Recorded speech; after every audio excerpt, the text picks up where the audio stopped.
तो सभी विद्यार्थियों का एसवी चिल्ड्रन एकेडमी रावला के इस ऑनलाइन प्लेटफॉर्म पे स्वागत है। कक्षा 12 और विषय पढ़ रहे हैं भूगोल। भूगोल का पाठ नंबर 4 विश्व जनसंख्या और उसकी संरचना कैसी है। संरचना के बारे में पहले हमने पाठ पढ़ा था, उसमें जनसंख्या वृद्धि, जनसंख्या समूह, जनसंख्या के संघटक पढ़े थे। अब यहाँ पे विश्व की जनसंख्या की संरचना कैसी है वो पाठ दूसरा। कल आपको एक संरचना में मैंने टॉपिक बता दिया था आयु संरचना, आयु संरचना के बारे में पूरा पढ़ा था। और दूसरा स्टार्ट कर लिया था हमने कौन सा, लिंगानुपात। कौन सा अनुपात, लिंगानुपात। और सभी के याद हो गया होगा कि प्रति 1000 पुरुषों पर महिलाओं की संख्या क्या होती है, लिंगानुपात।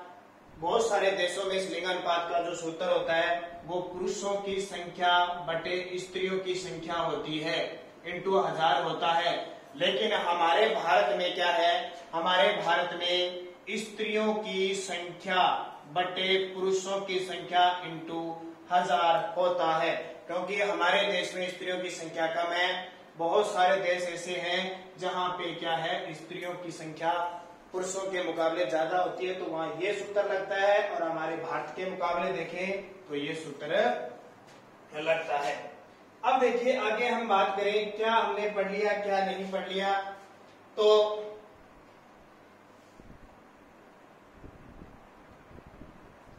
अब कारण क्या है कि लिंगानुपात बहुत जगह पुरुषों की तुलना में महिलाओं की संख्या बहुत कम है।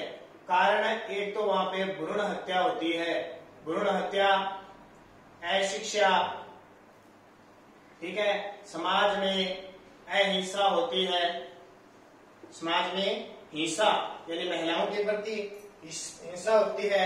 और जो शिशु हत्या कर दी जाती है, क्योंकि कई जगह बहुत जगह ऐसा सिस्टम है, आज भी समाज ऐसा है कि जहाँ स्त्री बच्ची के जन्म होते यानी बालिका के जन्म होते उसे मार दिया जाता है। तो भ्रूण हत्या यानी गर्भ में ही पता लग जाए कि बच्ची है तो मार दिया जाता है। अशिक्षा, शिक्षा का अभाव है। और समाज में महिलाओं के साथ अहिंसा का व्यवहार किया जाता है। बहुत सारे आपने देखा होगा, बहुत सारी महिलाएं होती है आत्महत्या कर लेती है, तेल डालकर जला लेती है, या दहेज के लिए उन्हें प्रताड़ित किया जाता है। तो बहुत सारे कारण होते हैं। शिशु की भी कई बार हत्या कर दी जाती है। इन कारणों से क्या है, बहुत से ऐसे देश है, राष्ट्र है जहां पे पुरुषों की तुलना में महिलाओं की संख्या बहुत कम मात्रा में पाई जाती है। तो ये बात करेंगे हम लिंगा अनुपात। जैसे बहुत सारे देर, अब देखिए लिंगानुपात की कुछ बातें। लिंगानुपात देखिए 1980 में प्रति 1000 पुरुषों के पीछे 993 स्त्रियां थी। कितनी स्त्रियां थी? 1980 में 93 स्त्रियां थी, अर्थात 1000 पुरुष संख्या पर 7 स्त्रियां कम थी। 2004 का जब आंकड़ा आया, तो 2004 का आंकड़ा आया तो यह लिंगानुपात 985 आ गया, घट गया। देखो कितना घट गया, तो 8 घट गया, यानी 1000 पुरुषों में 15 स्त्रियां कम हो गई। ऐसे करते करते क्या है, भिन्नता आ जाती है। 80 में 993, 2004 में 985, तो लगातार यहाँ घटी क्योंकि पुरुषों। अब देखो स्त्री व पुरुष, ठीक है, लिंगानुपात को भिन्नता के आधार पर विश्व में 4 भागों में बांटा जाता है। लिंगानुपात के आधार पर विश्व में लिंगानुपात को 4 भागों में बांटा जाता है। वो 4 भाग कौन कौन से हैं? देखो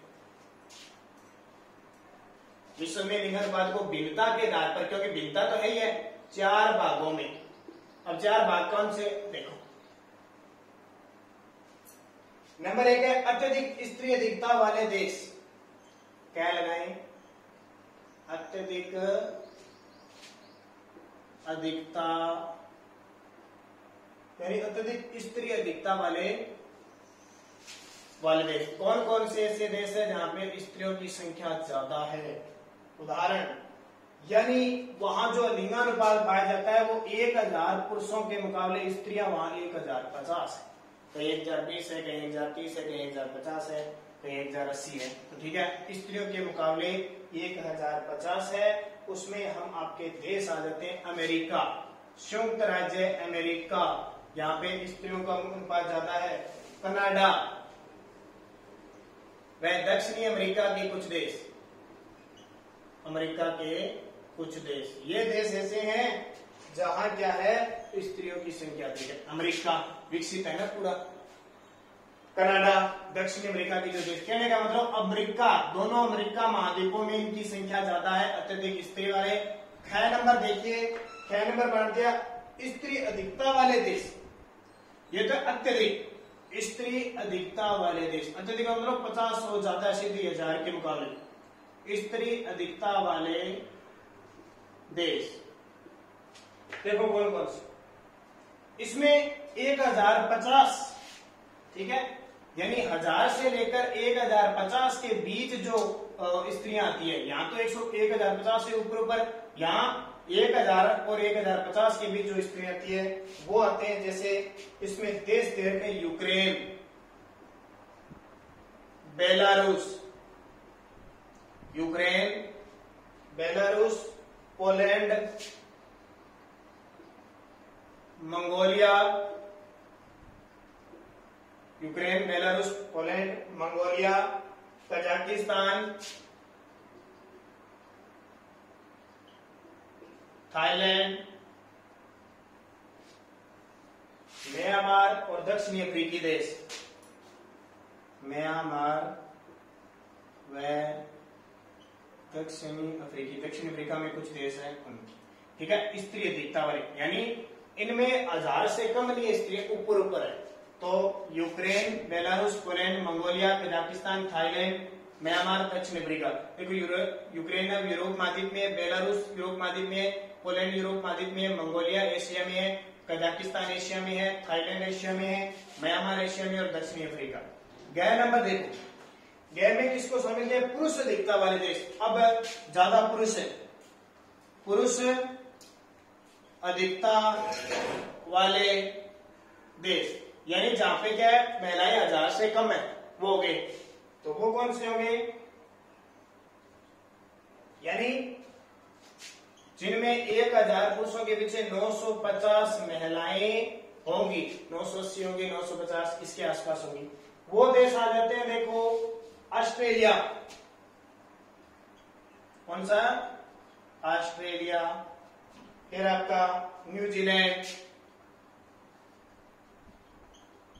चीन, कोरिया, न्यूजीलैंड, चीन, कोरिया, दक्षिणी कोरिया, उत्तरी कोरिया 2 है, ठीक है, मैक्सिको, ब्राजील, क्यूबा, जहां पे महिलाओं की अपेक्षा पुरुष ज्यादा है। कौन कौन से, ऑस्ट्रेलिया महाद्वीप में, न्यूजीलैंड ऑस्ट्रेलिया महाद्वीप में, चीन एशिया महाद्वीप में, कोरिया दक्षिणी कोरिया और उत्तरी कोरिया दोनों आ जाते हैं एशिया महाद्वीप में है, मैक्सिको उत्तरी अमेरिका में है, ब्राजील दक्षिणी अमेरिका में, और क्यूबा उत्तरी अमेरिका और दक्षिण अमेरिका के बीच में स्थित है। क्यूबा चीनी का कटोरा किसको कहते हैं। पुरुष अधिकता, स्त्री अधिकता और अत्यधिक स्त्री अधिकता। उसके बाद में आ जाता है, देखो ये हमने पढ़ लिया, और देख लेना थोड़ा थोड़ा 1-2 बार पढ़ोगे ना तो आपके दिमाग में एकदम बिल्कुल आ जाएगा। 4 नंबर देखो अत्यधिक पुरुष, यानी 2 तो महिला के होंगे और 2 पुरुष के होंगे। अत्यधिक पुरुष अधिकता वाले देश, अत्यधिक पुरुष अधिकता वाले देश, जहां आपको पता है कि 1000 पुरुषों के पीछे 950 से ही नीचे महिलाएं पाई जाती है, वहां अत्यधिक पुरुष अधिकता वाले देश है। जैसे भारत की श्रेणी में आता है, भारत, क्योंकि भारत का लिंगानुपात 943 है, कितना है 943 है, तो हिसाब लगाओ भारत का लिंगानुपात 943 है तो कितना कम हो गया, 950 से कम है ना, तो 943 है, तो भारत अत्यधिक पुरुष अधिकता वाले देशों में आता है। और लगातार लिंगानुपात घटने के कारण ये लिंगानुपात का भी अंतर पाया जाता है, चिंता का जनक होता है। तो ये 4 पॉइंट किसके हुए, लिंगानुपात, इसको सुधारने की जरूरत है। हालांकि भारत लगातार प्रयास कर रहा है, प्रयास लगातार जारी है, शिक्षा को बढ़ाया दिया जा रहा है, शिक्षा को, और जो महिलाओं की जो चिकित्सा व्यवस्था है, शिक्षा, उस पर पूरा जोर दिया जा रहा है। आजकल तो बड़े बड़े अफसर हैं, आर्मी में है, और महिलाओं की भागीदारी बढ़ रही है।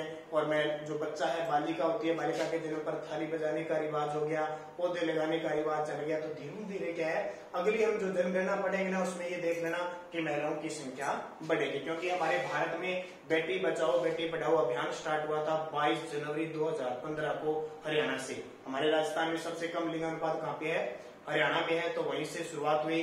अब देखो आगे जो जनगणना आएगी उसमें क्या स्थिति होती है, क्या बात होती है, हम जरूर उस पर चर्चा करेंगे। तीसरा आता है जनसंख्या संगठक। जनसंख्या संगठक दो पढ़ लिए ना, लिंगानुपात और आयु वर्ग। अब ये जनसंख्या संगठन क्या होता है, किसी देश की या किसी प्रदेश की या राष्ट्र की, प्रदेश की नगरीय व ग्रामीण जनसंख्या अनुपात को देखा जाता है। नगरीय व ग्रामीण जनसंख्या अनुपात को देखा जाता है। अनुपात किसी प्रदेश के नगरीय व ग्रामीण जनसंख्या के अनुपात को देखा जाता है। ठीक है, किसी प्रदेश का नगरीय और ग्रामीण जो जनसंख्या का अनुपात है उसे देखा जाता है। जनसंख्या संगठन हो गया। अब और इसकी बात देखो, क्योंकि इसमें चर्चा किसकी जाती है, कृषि क्षेत्र वालों की, गैर कृषि क्षेत्र वालों की। अब देखो जो कृषि करेंगे लगभग गांव में निवास करेंगे, ये क्लियर है ना, जो कृषि करेंगे गांव में निवास करेंगे। गैर कृषि यानी जो रोजगार प्राप्त कर चुके हैं, रोजगार का मतलब है रोजगार तो इनको भी मिला हुआ है, लेकिन औद्योगिक क्षेत्रों में। अब औद्योगिक क्षेत्र हमें पता है कि शहरों में है तो वो शहरों में रहेंगे लोग, यानी नगरों में रहेंगे, और नगरों में रहेंगे तो वो खेती थोड़ी करेंगे, वो औद्योगिक क्षेत्रों में काम करेंगे। तो कृषि और गैर कृषि पर क्षेत्र पर ये आधारित होता है। अब जो गैर कृषि करते हैं, शहरों में रहते हैं, वो क्या करेंगे, व्यवसाय व्यापार करेंगे ना, और ग्रामीण क्षेत्र में लगभग कृषि करेंगे या मजदूरी करेंगे, इस तरह का काम है होता है।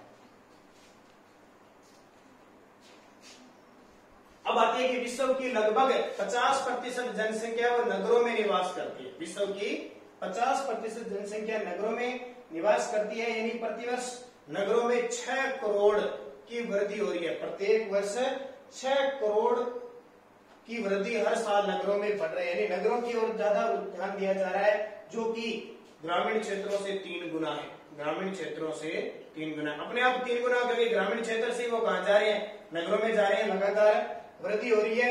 एशिया और अफ्रीका में 38% जनसंख्या विकास, एशिया और जो अफ्रीका देश है वहां पे लगभग 38% है वो नगरों में निवास कर रहे हैं, ध्यान रखना। जबकि उत्तरी अमेरिका और जो बाकी है, अमेरिका हो गया, पश्चिमी यूरोप के जो देश है, वहां पे तो आप अंदाजा नहीं लगा सकते, 70 से 75 से 78% जनसंख्या नगरों में निवास करती है, क्योंकि वहां उद्योग ज्यादा है। हमारे भारत बड़ा, इतना बड़ा भारत है, खेती की जाती है सबसे ज्यादा, तो खेती होती है तो लोग खेतों में ज्यादा निवास करते हैं। अमेरिका हो गया या यूरोप है, यहाँ क्या खेती कम होती है, छोटे छोटे देश हैं, इसलिए अनुकूल वातावरण है नहीं, तो यह नगरों में निवास करेंगे 75 से 78%।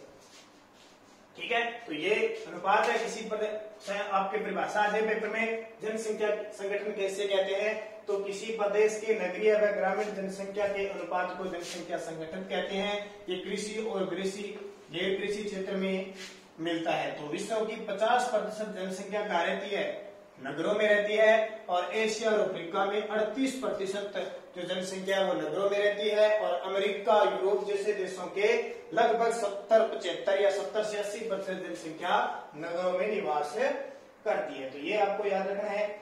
अब देखो थोड़ा सा आंकड़ा बता देता हूं, हालांकि आपको इतना आंकड़ा नहीं तो याद रहेगा ना बात, लेकिन फिर भी याद रखना। सन 1800 ईस्वी में विश्व की केवल 2% जनसंख्या ही नगर में निवास करती थी। देखो नगरों में निवास करते सिर्फ 2.5% ही सन 1800 ईस्वी में।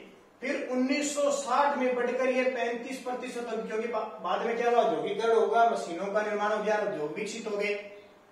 फिर देखो 1999 में ये 45% हो गई, और 2004 में कितनी हो गई, 50%। विश्व की 50%। अब तो और ही बढ़ गई होगी, अब नया आंकड़ा आएगा तो और बढ़ जाएगी। तो 1800 में 2.5%, 1960 में 35%, 1999 में 45% और 2004 में महज 50%। तो यानी विश्व की आधी जनसंख्या नगरों में निवास करती है, तो 50% हो गया। अब देखो 1960 से लेकर 2000 तक, 1960 से लेकर 2000 तक जो नगरीय जनसंख्या है, 1960 से लेकर 2000 तक नगरीय जनसंख्या 80 करोड़ से बढ़कर, यानी 1960 में 80 करोड़ थी, 2,90,00,000,000 हो गई, 290 करोड़ हो गई। देखो कितनी बड़ी बात है, यानी 3 गुने से ही अधिक है वृद्धि हुई है। विश्व की कुल जनसंख्या में मात्र 2 गुना 3 अरब से 6 वृद्धि अंकित की गई। अब देखो 2030 तक इसका आंकड़ा 8 अरब तक बढ़ जाएगा इसका, यानी पूरी जनसंख्या टोटल है ना लगातार बढ़ रही है, अब लगभग 7 अरब के आसपास है, तो 2030 तक ये 8 अरब के पास पहुंच जाएगी। तो ये मान के ध्यान रखना है। अब एक आंकड़े और आते हैं, 1975 में ना 38% जनसंख्या वो नगरों में निवास करती थी, जैसे यहाँ गया 1975 में 38 हो गई। 2004 में जो हमें पढ़ा था वो 50%, यानी 50 या 48% हो गया। आपकी किताबों में कुछ आंकड़े इधर उधर दिए हुए हैं तो आप कंफ्यूजिंग हो सकते हो, कहीं 38 आ गया, कहीं 40 आ गया, कहीं 50, 48, तो कंफ्यूजिंग मत करना चाहिए, एक याद कर लेना, कोई भी याद कर लो। क्योंकि अब देखो यहाँ तो पीछे पेज पे दे दिया 2004 50% और अगली लाइन में दे दिया 2004 में 48%, तो अलग अलग आंकड़े हैं। और ये कह रहा है कि 2025 तक नगरों की जनसंख्या में 61% हो जाएगा, यानी जो 50% है ना वो, तो 2025 तक विश्व की जनसंख्या नगरों में कितने परसेंट निवास करने लग जाएगी? 61% निवास करने लग जाएगी। अब संपूर्ण विश्व में असमानताएं तो है ही, ग्रामीण और शहरी जो जनसंख्या उसमें असमानताएं है। अब असमानता किस कारण है, किन किन देशों में किस प्रकार की है, तो उसका वितरण हम वर्गीकरण पढ़ेंगे तो हमें पता लगेगा कि ग्रामीण क्षेत्र और शहरी क्षेत्र में किस प्रकार का अंतर है। तो कल के वीडियो में पूरे चलो 3 हम पढ़ ही रहते हैं आज ही, कल के वीडियो में फिर साक्षरता पढ़ेंगे। तो जनसंख्या संरचना के 3 पॉइंट है, देखो कौन कौन से। नंबर 1 आता है उच्च नगरीय जनसंख्या। नंबर 1 उच्च नगरीय जनसंख्या, उच्च नगरीय जनसंख्या। ये उच्च नगरीय जनसंख्या यानी यहाँ पे लगभग विश्व की 60% जनसंख्या वो नगरों में निवास करती है, नगरीय है। उच्च नगरीय जनसंख्या का मतलब क्या हो गया, इस वर्ग में विश्व के वे देश आते हैं जिनकी जनसंख्या 60% से अधिक नगरों में निवास करती है। जैसे अमेरिका हो गया, अभी मैंने उदाहरण दिए थे, कनाडा हो गया, मैक्सिको हो गया, ये तीनों देश ध्यान रखना उत्तरी अमेरिका के अंदर है। फिर ब्राजील, ये ब्राजील दक्षिणी अमेरिका में, ऐसे अगर आपको याद होगा ना तो आप भूलोगे नहीं, ध्यान रखना। ऑस्ट्रेलिया, ऑस्ट्रेलिया एक महाद्वीप का देश भी है। न्यूजीलैंड, न्यूजीलैंड की भी नाम सुना ना, क्रिकेट टीम है, न्यूजीलैंड भी ऑस्ट्रेलिया महाद्वीप में आती है। जापान, जापान का नाम सुना, जापान एशिया महाद्वीप में आता है। सिंगापुर, सिंगापुर भी एशिया महाद्वीप में आता है। और अर्जेंटीना ये दक्षिण अमेरिका में आता है। और यूरोप महाद्वीप, ये बहुत सारे देश हैं, ठीक है। तो ये उच्च नगरीय जनसंख्या है, 60% नगरीय जनसंख्या।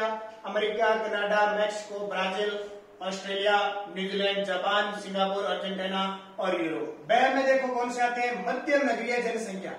मध्यम नगरीय जनसंख्या, ये मध्यम नगरीय जनसंख्या में 40% से 60% जो जनसंख्या वो नगरों में रहती है वो आती है। इसका मतलब बाकी क्या रहती है, गांव में। ऐसे देश जैसे चीन, इंडोनेशिया,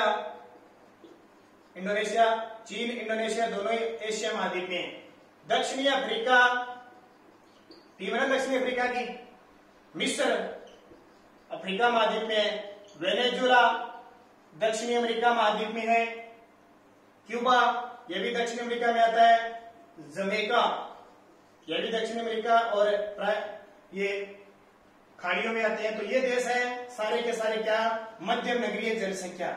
सह पार्ट में देखें तो न्यून नगरीय जनसंख्या, जहां बहुत कम मात्रा में पाए जाते हैं, जो 40% से कम आते हैं, और इसमें भारत आ जाता है। भारत, पाकिस्तान, बांग्लादेश, नेपाल और दक्षिणी पूर्व के जितने भी और अफ्रीका के अधिकांश देश है शामिल है।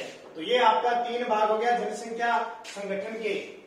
भाग है असमानताओं के, ग्रामीण और जनसंख्या के। तो उच्च नगरीय, मध्यम और न्यून। तो हमारे भारत का तो आपको ध्यान रखना है किसमें आता है, न्यून में आता है। तो कल हम पढ़ेंगे चौथा पॉइंट इसका, साक्षरता।